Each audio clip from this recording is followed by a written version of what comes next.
Yeah, biggest pinch me moment would have to be when Morgan asked me to be on his tour. That was a big moment for us. We'd just been like wondering what tour we were gonna be on and what we were gonna do, and then when Morgan called us, it was just like, wow, yeah, holy crap, pinch me, I can't believe I'm here, this is crazy, yeah.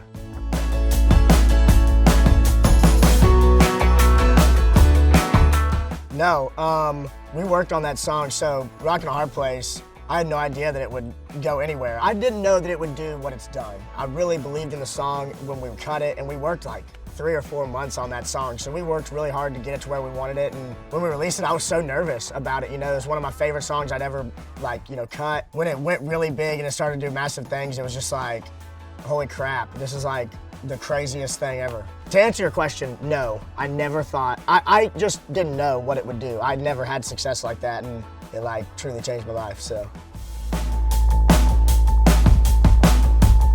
I think a lot of people really clung on to that song because it's just like so real, you know, like it feels very like natural. You know, everybody is going through that right now, you know, it's, we've got like the highest divorce rate in America, and there's relationships or something that everybody's trying to get, but can't quite find out what's wrong with them or the other person and stuff, and there's a lot of swinging and missing, you know, and I feel like a lot of people in the world really clung to that, just that feeling of being able to ask them if it's about to be over or not, because I feel like one of the biggest things in the world and in a relationship is like asking that other partner, are we about to end? Are you wanting to continue this? Because it's such a big question, you know? The song really brought a lot of people out to asking that one person that hasn't been in love for a long time, like, are we about to end, you know? When I started singing country music, I had never sang before, and then I tried singing one day to a Blackstone Cherry song called Stay. I tried to just like cover it on my phone and didn't have a guitar or nothing, but sang it. I thought I'd maybe get some girls on Snapchat, you know, and did the exact opposite actually. My buddy Gavin Lucas hit me up that day and was like, hey man, I think you got a really good voice, you should try to sing sometime. And I was like, all right, well I'll try to sing. So then we got together, and he was from my hometown, and then, dude, we wrote a song like 2 weeks later after getting together, and it like blew up on TikTok, and then now I'm here. So I grew up on rock. What I was listening to when I was a kid was rock music, like Tesla and Nirvana, Foo Fighters, oh my gosh, Hinder, Nickelback, Three Doors Down, 3 Days Grace, whatever the rock station was, we were listening to that, but a lot of it was like Sheryl Crow, Kid Rock, and Tesla, like Picture by Sheryl Crow and Kid Rock, and then probably What You Give by Tesla. So a lot of old rock. And then my dad introduced me to country music because he had a trucking business. So he would go on long hauls and bring me with him, and we would just listen to the country station because he didn't like rock music. He said it was like too heavy, you know? So he like got me started on Craig Morgan, Wake Up Lovin' You. So a lot of influences, man, a lot of rock influences and a lot of country influences. Every song I write means something to me. I mean, like, I've been through what the song is saying. I wouldn't sing about it if I hadn't went through that, you know? But I also like to bring on a good show. I also like people to know that I'm not sad all the time.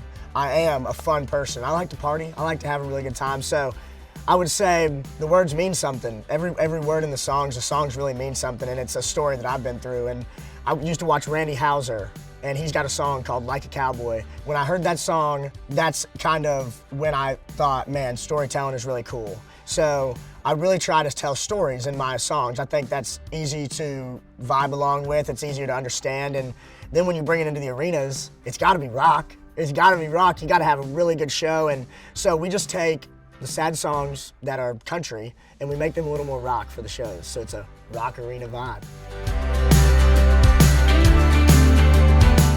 Religiously is something that Marty James went through.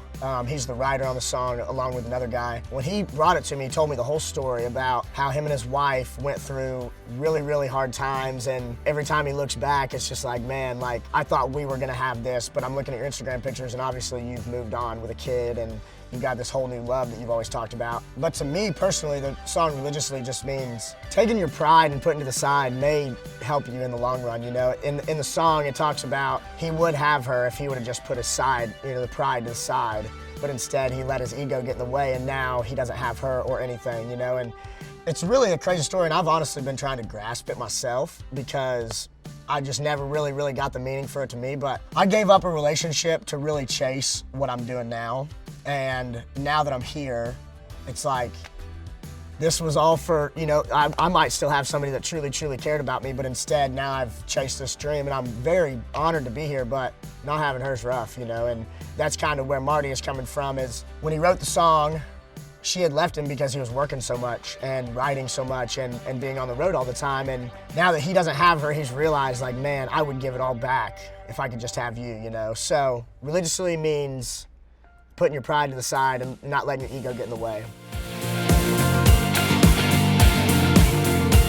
A lot of different stuff. It's one of my favorite group of songs that I've written. We've written a lot of songs over the last 3 years, and this group of songs is one of my favorites because there's a song for everybody on the album. Sometimes listen to an album, you're just like, oh, it's kind of the same thing. Well, with this album, it's totally different. Every song has a new meaning, new music, new vibes, and you can go back to some of the songs and they're like my old days of like my Never Coming Home, like really country rock stuff, but then there's also the Leave the Light On EP, folky, Americana kind of things. But then there's like new stuff too that's like poppy and rocky and kind of goes back to me at the beginning, and now there's some of new me. So one thing I got to say about the Religiously, the album, is there's something on there for everybody to listen to.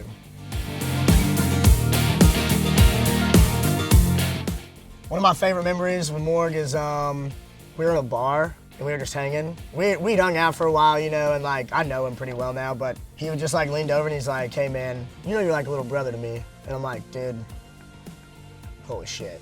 Yeah, that's cool. You're also like a big brother to me. It was a really cool moment for me because it truly like made me like believe that he cared, you know, and it wasn't just about like who I am or whatever. He like really cares about me and he cares about my music, and he's like older brother vibes, man. So that was probably one of the biggest moments with me and Morg has been when he like was like, you're a little brother, and I'm like, dude, wow.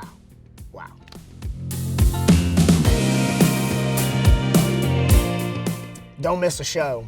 Don't miss shows. He's like pounded that in my head since I met him. He's like, man, I've not missed many shows, man, and the only reason I miss shows is because if I'm really sick or whatever, but he's like, always do your best to never miss a show, and I've done my best since then. I don't think I've missed one since he told me that. So don't miss shows and respect the people that are at the shows because they're paying a lot of money to come watch you. You need to respect their money.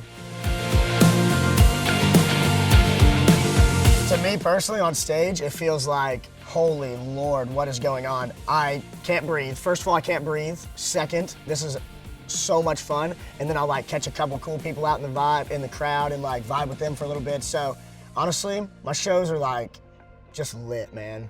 We have a blast, and there's a lot of mess ups, but we have a blast.